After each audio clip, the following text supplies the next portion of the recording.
A mulher é sempre uma força muito importante nas lutas do PT.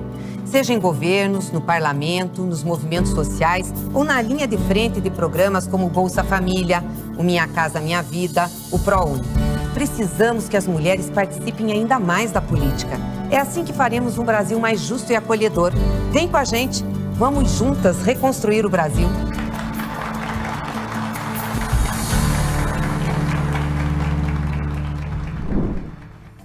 Na aula de hoje, a jornalista Ana Clara Ferrari vai falar com a gente sobre como o machismo tenta impedir as mulheres de entrarem na política.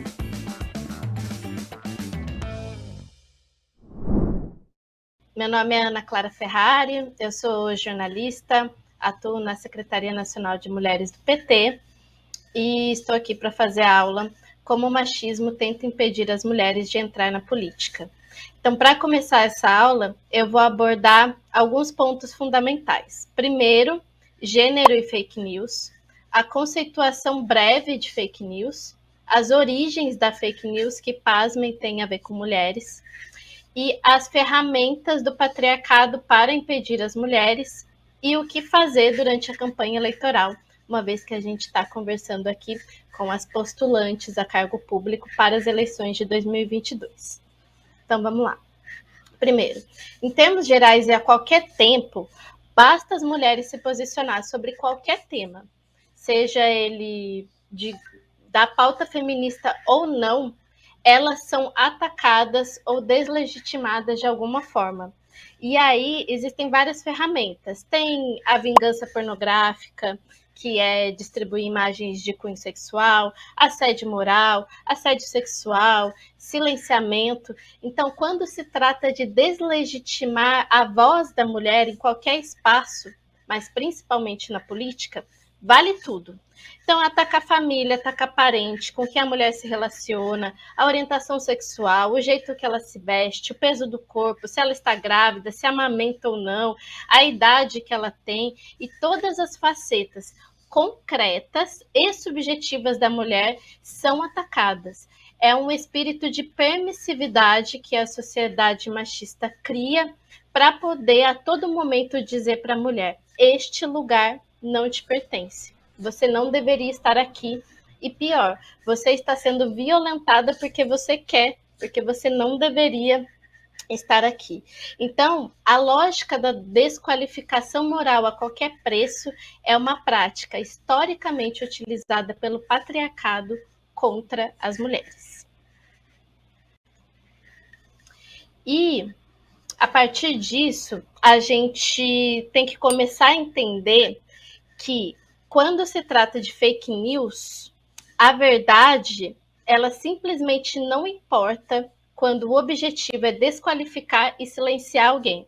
Nós do PT, né, infelizmente, já estamos muito acostumados a esse tipo de abordagem, a gente se defende disso, mas é algo que está sempre colocado e que a gente precisa combater. No entanto, quando se trata da questão de gênero, o buraco, como sempre, é um pouco mais embaixo. Então, vamos lá. Qual que é a conceituação de fake news? As fake news, elas não são apenas uma mentira ou um boato, porque isso sempre existiu na humanidade, né? Uma mentirinha aqui, um boato de inverdade ali. Mas qual que é o grande pulo do gato das fake news? Elas se caracterizam principalmente pela disputa política em formas de matérias noticiosas com conteúdos distorcidos para alimentar uma perspectiva política. A gente viu isso muito na pandemia. Muitos artigos científicos com aqueles sites que têm uma cara ou noticiosa ou acadêmica para dar um ar de verdade. Então, ela tem uma aparência de verdade, mas em seu conteúdo ela tem ou uma desinformação, ou uma mentira, ou um conteúdo distorcido, com o objetivo de alimentar uma perspectiva política. No caso, também se chama fascismo e autoritarismo. Então, ao se travestir de verdade, as fake news elas são muito mais difíceis de combater do que uma mentira. Então, não basta você só dizer, isso é mentira. A pessoa vai falar, não, mas é a minha opinião. É a opinião, olha aqui, né? É o famoso tiozão do Zap ou a tiazona do Zap, entendeu? Então, essa metodologia é muito mais difícil de combater do que uma mentira que não se sustenta na realidade. A partir disso, a gente precisa começar a entender como que surgiu esse termo, ou seja, como que as fake news, esse termo aplicado a uma disputa política que corrói todo o debate público e inviabiliza o espaço democrático, esse termo ele foi utilizado pela primeira vez pela Hillary Clinton em 2016, com essa finalidade específica, tá, gente? Fake news é um termo em inglês que muito provavelmente já foi utilizado antes disso, mas com essa conotação e essa definição foi com a Hillary Clinton. E vejam vocês a principal diferença. A Hillary, ela já era atacada por tabloides com mentiras. Acho que todo mundo conhece o caso de que ela tinha um bebê alienígena, ou de que ela, enfim, não tinha 3 pernas, enfim, mentiras do nível completamente fora da realidade. Então, não era... Havia algo novo em 2016 e ela falou isso em discurso, e era algo que estava corroendo as bases da democracia norte-americana, que culminou na eleição do Trump, e o resultado a gente vê. No mesmo ano que Hillary Clinton faz essa declaração pública e chama atenção sobre a questão da fake news, a presidenta Dilma Rousseff estava sofrendo um golpe aqui no Brasil, amparado pela mídia, e com estratégias de deslegitimação e silenciamento da sua voz, do seu corpo e da sua legitimidade enquanto presidenta eleita. A gente não precisa recordar aqui, né, todas as violências que a Dilma Rousseff sofreu ao longo, né, do golpe que foi instaurado aqui no Brasil, mas é importante a gente sempre reforçar a questão das capas de revistas que foram feitas, a questão do adesivo que foi feito, porque se difere de um ataque a um posicionamento político dela. É um ataque diretamente ao gênero dela. E aí, a Dilma, em outras entrevistas que a gente já fez com ela fala muito disso. Ela fala, em um golpe, a mentira prevalece. E qual que é a mentira? Que a pessoa, no caso a mulher, não está apta para dirigir o país. Então, esse foi a grande manobra misógina do golpe que eles se utilizaram. E aí, depois, na eleição de 2018, se utilizaram de forma deliberada, né? Não sem questão de gênero, mas enfim, de todas as formas, para poder incidir sobre o processo democrático brasileiro. E outro exemplo que a gente pode resgatar para falar dessa combinação nefasta entre fake news e machismo é um estudo da Universidade Federal Fluminense, A Pequena Política e as Fake News contra a Candidata Mulher nas Eleições Presidenciais de 2018, em que as pesquisadoras categorizaram as principais vias de ataque contra a então candidata à vice-presidência, Manuela Dávila.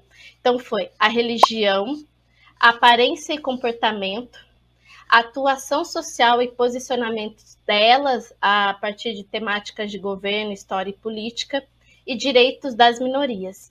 Mas se vocês lembrarem, não foi uma discordância política do tipo, não concordo com esse posicionamento, talvez isto seja melhor para o país, ou aquele outro caminho seja melhor para o país.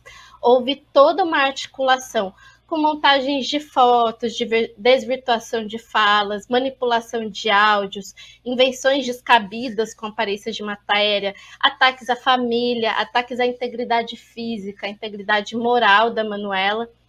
E tudo isso foi utilizado não só como instrumento de disputa política eleitoral, mas para deslegitimá-la enquanto pessoa capaz de exercer um cargo público por ser mulher.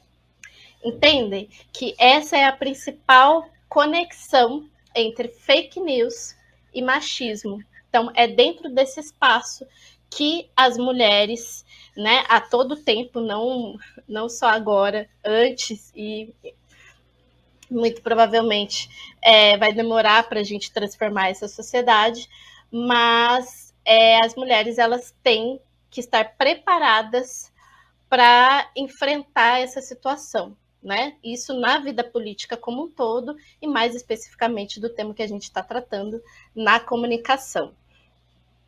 Então, aqui agora eu vou falar sobre 5 eixos principais de que o machismo se utiliza para atacar as mulheres, principalmente neste momento de campanha eleitoral.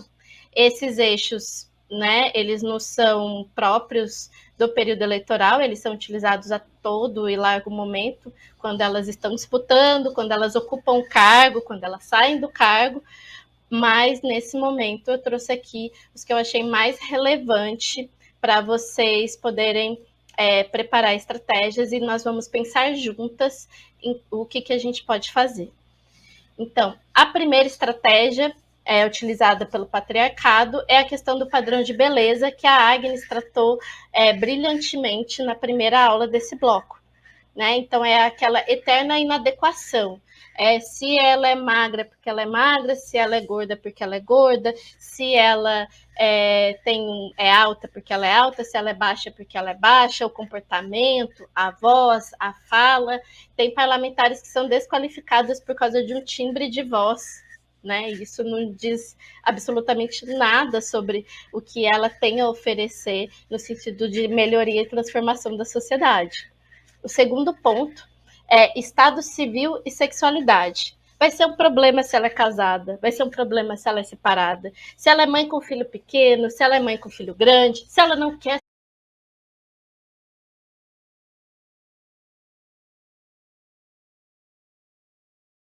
coisa no ideário da sociedade machista. Então, tendo clareza de que, né, estamos diante, né, a gente já sai numa corrida de obstáculos, enquanto os homens vão em uma corrida livre, a gente precisa ter essa clareza de que não se trata de uma limitação individual da mulher, né? Principalmente você, candidata, que vai disputar, é importante a gente pensar que essa é uma questão coletiva que precisa ser combatida e precisa ser denunciada, mas não se trata de uma limitação individual, né? Se trata da profunda desigualdade de gênero que acomete nossa sociedade. A partir disso, o que a gente pode fazer na prática em relação a isso? É claro que nós não vamos resolver a desigualdade de gênero nem a sociedade patriarcal em uma eleição. Mas é possível, né? E a Secretaria Nacional de Mulheres do PT está sempre ativa e vigilante em relação a isso, sobre as ações que são possíveis fazer. Primeiro ponto, toda e qualquer ação, ela deve ser coletiva, né? Então, você candidata que foi vítima de algum tipo de violência política de gênero, você precisa reunir a sua equipe e pensar sobre o que fazer, certo? Decisões individualizadas geralmente tendem a ter mais sensibilidade. Segundo ponto, principal, tomar as medidas cabíveis, né? Ter uma equipe jurídica bem afinada, né? Você pode ter a sua equipe jurídica própria de campanha, caso não tenha, o partido também disponibiliza equipe jurídica e acioná-la a todo momento para saber o que precisa ser feito, danos morais, injúria, difamação, calúnia, tudo isso é passível de entrar com processo e vencer. Segundo ponto, acionar secretarias e coletivos de mulheres do PT do seu estado e região. Procure a sua secretaria estadual, procure o seu coletivo de mulheres, acione as mulheres dos movimentos sociais para juntas denunciar e não permitir que a democracia seja plena para mulheres e homens, tá? Equipe de comunicação. Preparar e dialogar e tirar estratégias de gestão de crise específicas para esses casos. É muito importante já entrar na campanha, né, bem afinada com a sua equipe de comunicação para dar conta dessas questões. Por fim, o recado agora vai para a sua equipe de campanha, né?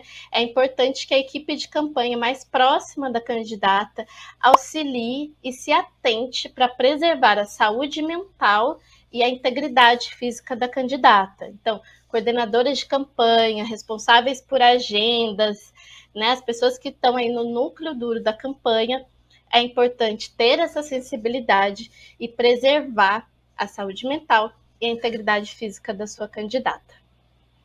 Eu estou à disposição, esses são os principais pontos que a gente elabora a partir daqui. Estou à disposição caso vocês tenham alguma dúvida e sucesso. Eu vejo vocês em 2022, na vitória. Que futuro nós queremos para nós, mulheres, para os nossos filhos, para as nossas comunidades, para o nosso país?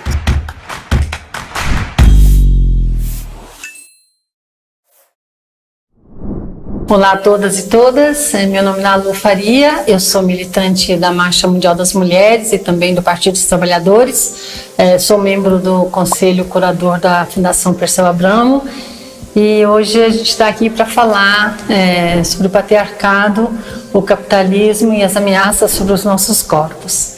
É importante a gente partir de duas questões. Primeiro, a gente pensar como que esse tema do patriarcado, do capitalismo e o controle sobre o corpo, os corpos das mulheres tem a ver com o que a gente chama de uma dimensão sistêmica, portanto, que tem a ver com como se estrutura o atual modelo e como, nesse aspecto do controle sobre o corpo, estão entrelaçadas as dimensões de classe, de raça e de gênero. Isso é muito forte e muito presente na cultura de nosso país. Mas ao mesmo tempo a gente olhar também tanto como que em determinados contextos essas questões ganham nuances diferentes que tem a ver também com o segundo elemento, que é como que nós estamos numa correlação de forças na sociedade, uma vez com que nós sabemos que a partir da luta dos oprimidos e das oprimidas, esses temas estão colocados na agenda política, em particular para o movimento feminista, para o movimento LGBT, para o movimento antirracista, mas que também é parte da agenda cada vez mais do conjunto dos movimentos sociais, não só no nosso país, mas no mundo, e também uma agenda já de muitos anos, de muitas décadas, na esquerda, na verdade na esquerda de 2 séculos, né? Mas no nosso partido, no Partido dos Trabalhadores, desde a sua fundação. E quando eu coloco esse tema da dimensão sistêmica, justamente a gente pensar que o capitalismo, quando ele se organiza, ele precisou, ele utilizou o que eram formas de opressão que já existiam, como por exemplo a opressão das mulheres, o que a gente chama do patriarcado, e criou novos contornos. No nosso caso do patriarcado, a gente coloca que inclusive ele aprofundou o patriarcado, aprofundando o que era a divisão sexual do trabalho e separando o que é a esfera da vida, da produção e da reprodução, e colocando a esfera da produção como a esfera do trabalho, da economia, da política, do público e da reprodução, da família, do afeto, do não trabalho, mas que é na verdade o trabalho doméstico e de cuidados, do privado. E com isso colocou que o lugar das mulheres era nessa esfera privada, na família, mas a gente coloca sempre que isso é um elemento estruturante do modelo econômico, uma vez que o trabalho que nós mulheres realizamos, e realizamos de uma forma imposta e como um trabalho desvalorizado, que é o trabalho doméstico de cuidados, ele é fundamental para sustentar a vida humana. E quando a gente fala da interrelação com o racismo, e no nosso país isso é muito evidente, com como o colonialismo, para estruturar o capitalismo, precisou e utilizou do racismo, e isso define também o que é ser mulher nas nossas sociedades. Ou seja, o ser mulher está definido não só pela dimensão de gênero, mas nessa imbricação com classe e raça, e, portanto, o que o capitalismo foi definindo como um modelo adequado de feminilidade, ele tem um corte de raça e de classe, ou seja, as mulheres da classe dominante têm formas de organizar a sua vida que é diferente das mulheres da classe trabalhadora e das mulheres negras. Isso é muito evidente no tema do corpo, no tema do que é a imposição do modelo de feminilidade, da construção da subjetividade, das atribuições do que é ser mulher, mas a gente nunca pode desconectar essa dimensão da sexualidade, da maternidade, da subjetividade, da dimensão do trabalho. E eu acho interessante a gente já fazer uma conexão com o tema do nosso contexto atual, antes da gente desenvolver um pouco mais o que é essa dimensão do controle sobre os corpos.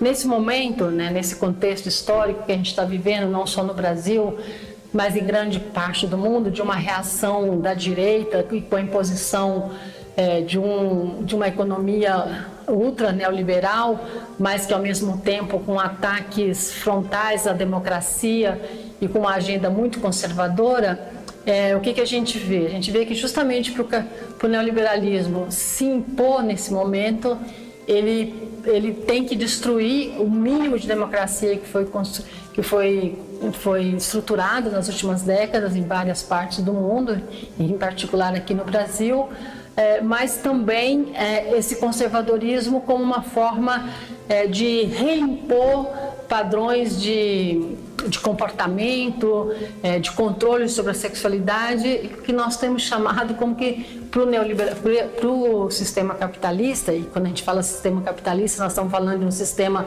que é patriarcal, que é racista, que é LGBT-fóbico.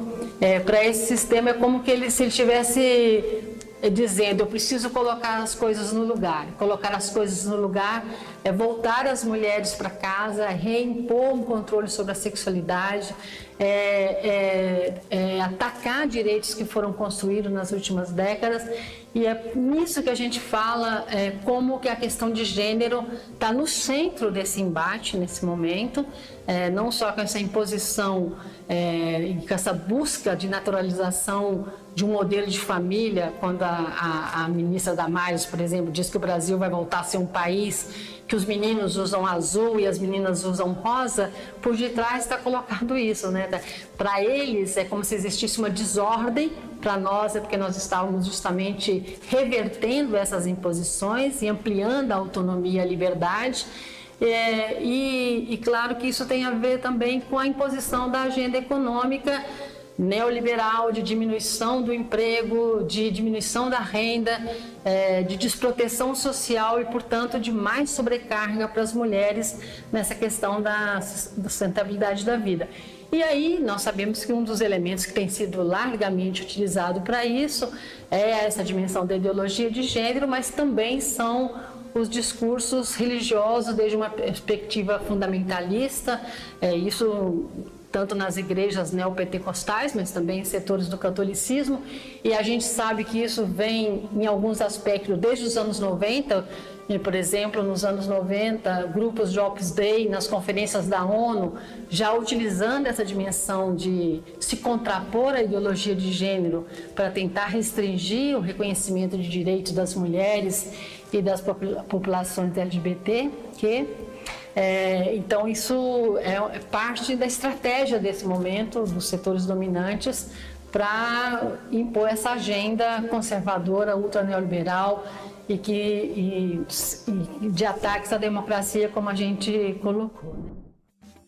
Comunicação foi o tema das aulas desta semana.